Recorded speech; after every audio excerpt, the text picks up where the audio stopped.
Hello and welcome to Newsclick. Today we are just going to discuss 1 year of Modi government's role and what it has done for the Indian people, what are the kind of attacks that has taken place on the minorities, some kind of a accounting, if you will, for 1 year of his governance. We have with us Teesta Setalvad, who is a well-known activist and has been taken up particularly the Gujarat riot victims cases. Teesta, good to have you with us. And how do you evaluate Modi government's 1 year rule, particularly with respect to what is happening to the minorities, the kind of attacks they are seeing, what is the role of the government in all this? A 292 seat majority for a government which is essentially run by the RSS. Rashtriya Swayamsevak Sangh runs this government, and that is so evident in its educational and cultural thrust, the way it is kind of pushing a completely majoritarian agenda in the area of history and culture, and much more importantly or as critically on the issue of law and order and home, where I believe there's a deep-seated feeling of insecurity among India's minorities. It's not just the Christians and the churches who are attacked, not least in Delhi, but the minority Muslim community, other communities who really feel that this is not a government who represents us. You know, a very interesting incident took place in Vadodara a couple of months ago. And it's very ironic in today's media-driven consciousness that it never makes it to national television. 275 Muslim families, after being allotted a plot in a certain area in Sayaji Nagar, are not being allowed to go there simply because neither the administration nor the Hindu owners want them there. Now, this is in Vadodara, this is happening, and it doesn't cause a national outrage.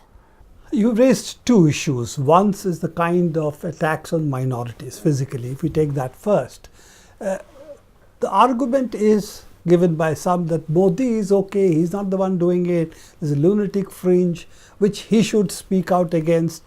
How do you see the relationship between this so-called lunatic fringe, which is really the bulk of the activists of the VHP, the BJP, the RSS and so on, and the government? How do you see this relationship?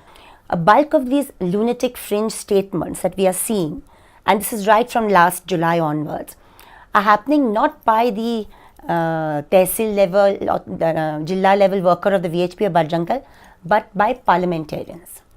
Now, my question is that Modi is the leader of the BJP in parliament, he is the head of the government, he is the prime minister, it's a collective responsibility, we have a parliamentary system.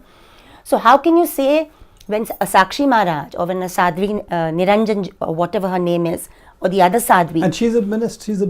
She's a minister. Yeah, she's not just a parliamentarian, but she's a minister. When they make statements like we'll have forcible sterilization of the Muslim community and the Christian community, we will ensure that there is second-rate citizenship. Sakshi Maharaj even said after the Global Hindu Foundation, which is an FCRA-driven entity from New York, wrote a letter to Smriti Irani that Nathuram Godse should be celebrated as a freedom fighter. And Sakshi Maharaj repeated that. Then he had to apologize.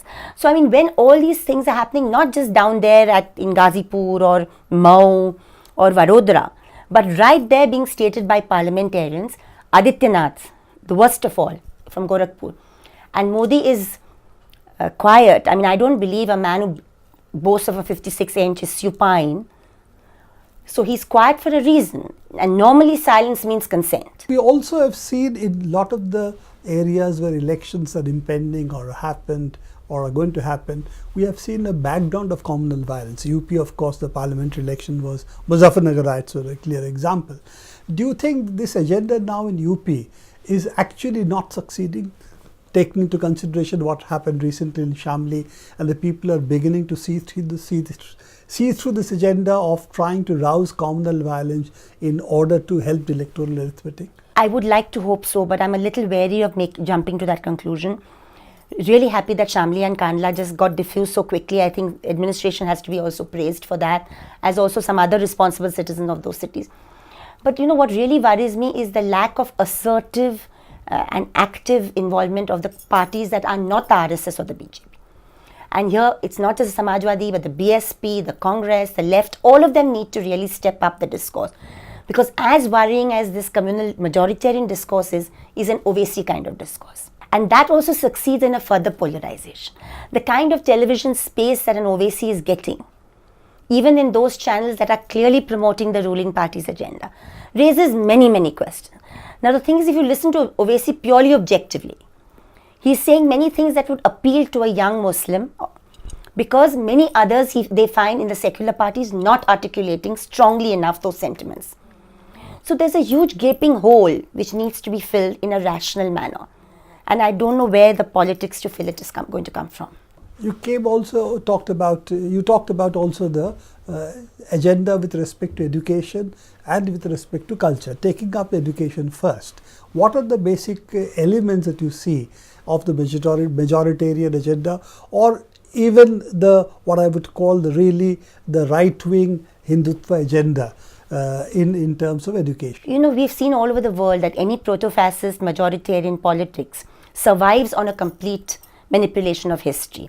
And that's what this government is trying to do. There were attempts made even during the first NDA regime with the value education, with Murli Manoj Joshi tried to push through the value education. But then you had a coalition, and you had even the coalition partners, including Chandrababu Naidu, etc., walking out of that meeting, historic meeting. Today you have an ICHR, which is led by a man who wants to date the Mahabharata and the Ramayana, when extremely serious historians who have great respect for these epics and what they tell us about the social and economic history of the times know that those epics can't be dated. And there's a scientific reason for it. History is also something that you have to understand rationally. You have a prime minister who tells us that, the head of the much loved god, which we all love, Ganesha, is part of our lives. It's because of plastic surgery. He doesn't even use the word grafting. So I mean, it's a technologically slightly challenged term. So the fact that we don't want to rationally discuss our own civilizational contributions to the world, which have been many, which Al-Baruni has recorded, which many, many scholars from here and there have recorded. But this extreme desire to root and date everything to a very upper caste, Brahmanical reality is something that the agenda of this government is about. It's the same one that wants to build temples to Nathuram Godse, destroy the files, by the way, of the Home Ministry related to Gandhi's assassination. We don't even know whether those files exist anymore, because 11,000 plus pages were just destroyed, and RTI activists who tried to gain access to which files were destroyed are not getting answers. So this is one part of the majoritarian agenda. There is also a very strong cultural agenda which has come out, for instance, on Murugan not being allowed to write. I mean, he's given up writing as a consequence, attacks on different cultural figures, and also certain kind of Anantamurti. So there are different kinds of attack on culture. So how do you see this part of the agenda? The absolute greatness about our history and our cultures and the diversity that we all love to celebrate has been the constant questioning of any absolute reality and different realities that have been posed by different sections of our society. And the caste issue has always been extremely fractious, something which, even today you will see a debate between the Gandhians and the Ambedkarites on who dealt with caste how. But essentially, when you talk about these, the two Tamil writers who've been brutally targeted, what were they dealing with? They were dealing with actually relationships which were cutting across caste. And somehow what cannot be tolerated by the dominant caste is a woman from their caste, quote unquote, ever being part of the property of another caste. And that is something that cannot be stomached. So whether it is that or whether it is the entire love jihad propaganda after Muzaffarnagar, it is all centered around women as the property of the dominant community or caste, and her body then therefore being under the control of that community. And that is essentially very much part of this majoritarian fascist agenda. Teesta, the other argument which has been raised by the cultural practitioners is that today we are not looking at the state as an agent of censorship. The agency has shifted to the quote unquote a set of people who use muscle power to muzzle the cultural activists, physical attacks like we saw on Vandarkar Institute on the issue of Shivaji, what happened to Murugan, the Tamil writer, and so on. So we're really getting into mob censorship, and that's also very much a part of the majoritarian agenda, isn't it? Absolutely. I mean, you saw this in various ways even before Gujarat 2002 happened, where a certain climate is developed. So that M.F. Hussain being the key one, of course. Hussain being the key, this thing.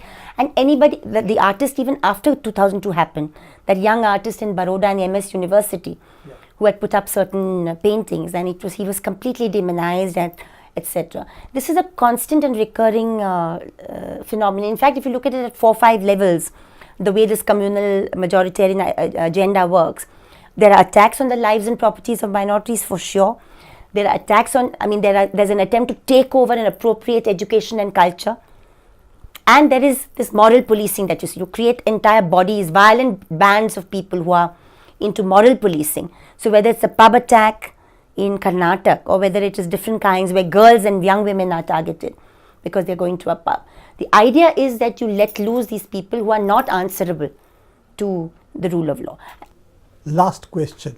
What is your message of how to resist these kind of attacks, and what should the secular forces in the country do, particularly activists in different areas? One thing we need to be prepared for is very bitter state reprisal action like some of us have been facing, vilification and maligning in the public arena, and therefore the most singular challenge for us is to stand together.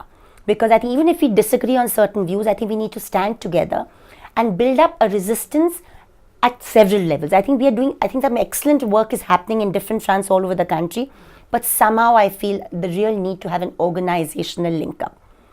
I know I'm talking a very tall order here, but without that I think we'll always fall short. Thank you very much, Teesta. We'll continue to discuss various issues with you. I'm sure that we'll have more occasions given by the government and the support base it has. Thank you very much. Thank you. Thanks, Bobby.